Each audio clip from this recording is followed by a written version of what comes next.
Hey, as we continue to do video reading of uh, the Bible, we're in Genesis chapter 22. We're going to see something that God asked Abraham to do that's really difficult. So as we continue in this coronavirus lockdown, here's what's happening in Genesis chapter 22 and Genesis chapter 23. Some years later, God decided to test Abraham, so he spoke to him. Abraham answered, "Here I am, Lord." The Lord said, "Go get Isaac, your son, the one you dearly love, and take him to the land of Moriah, and I will show you a mountain where you must sacrifice him to me on the fires of an altar." Behind me, you see historically what is Mount Moriah. It's right outside of Jerusalem. It's a popular place, a lot of history. We'll be talking about that as we read through the Bible. Verse 3. So Abraham got up early the next morning and chopped wood for the fire, and he put a saddle on his donkey and left with Isaac and two servants for the place that God had told him to go. 3 days later, Abraham looked off in the distance and saw the place. He told his servants, "Stay here with the donkey while my son and I go over there to worship. We will come back." Abraham put the wood on Isaac's shoulder, but he carried the hot coals and the knife.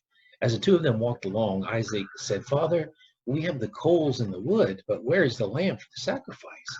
"My son," Abraham answered, "God will provide the lamb." The two of them walked on, and when they reached the place that God had told him about, Abraham built an altar and placed the wood on it. Next, he tied up his son and put him on the wood. He then took the knife and got ready to kill his son. But the Lord's angel shouted from heaven, "Abraham, Abraham." "Here I am," he answered. "Don't hurt the boy or harm him in any way," the angel said. "Now I know that you truly obey God, because you were willing to offer him your only son." Abraham looked up and saw a ram caught by its horns in the bushes. So he took the ram and sacrificed it in place of his son. Abraham named that place, "The Lord will provide." And even now people say, "On the mountain of the Lord it will be provided." The Lord's angel called out from heaven the second time, "You were willing to sacrifice the Lord your only son, and so he makes you this solemn promise. I will bless you and give you such a large family that someday your descendants will be more numerous than the stars in the sky or the grains of sand along the beach. They will defeat their enemies and take over the cities where their enemies live. You have obeyed me, and so you and your descendants will be a blessing to all nations on earth." Abraham and Isaac went back to the servants who had come with him, and they returned to Abraham's home in Beersheba. Abraham's brother Nahor had married Milcah, and Abraham was later told that they had 8 sons. Uz was their firstborn, Buz was next, and then there was Kemuel, who became the father of Aram. Their other 5 sons were Chest, Hazo, Pildash, Jidlaph, and Bethuel, who became the father of Rebekah. Remember that name, Rebekah, it's an important name.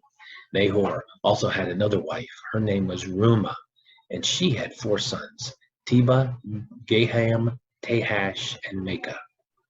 Chapter 23. When Sarah was 127 years old, she died in Kiriath Arba, better known as Hebron, in the land of Canaan. After Abraham had mourned for her, he went to the Hittites and said, "I live as a foreigner in your land, and I don't own any property where I can bury my wife. Please let me buy a piece of land." "Sir," they answered, "you are an important man. Choose the best place to bury your wife. None of us will refuse you a resting place for your dead." Abraham bowed down and replied, "If you're willing to bury my wife here, please ask Zohar's son Ephron to sell me Machpelah Cave at the end of the field. I'll pay what it's worth, and all of you will be witness." Now I just want to show you kind of the area that we're talking about before. Let's see. All right, so remember that this is where they lied about Sarah being Abraham's sister, okay? So they've been traveling there. Here is the land of Hebron. This is where the area um, that Sarah passes away. Mount Moriah is in this area right here. This is where we just saw Isaac almost be sacrificed to God.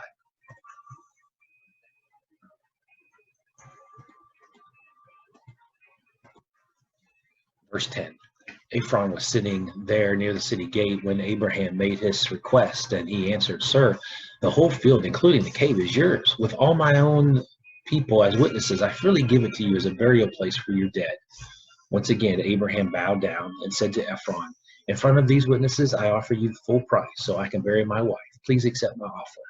But, sir, the man replied, the property is worth only 400 pieces of silver. Why should we haggle over such a small amount? Take the land, it's yours. Abraham accepted Ephron's offer, paid him the 400 pieces of silver in front of everyone at the city gate.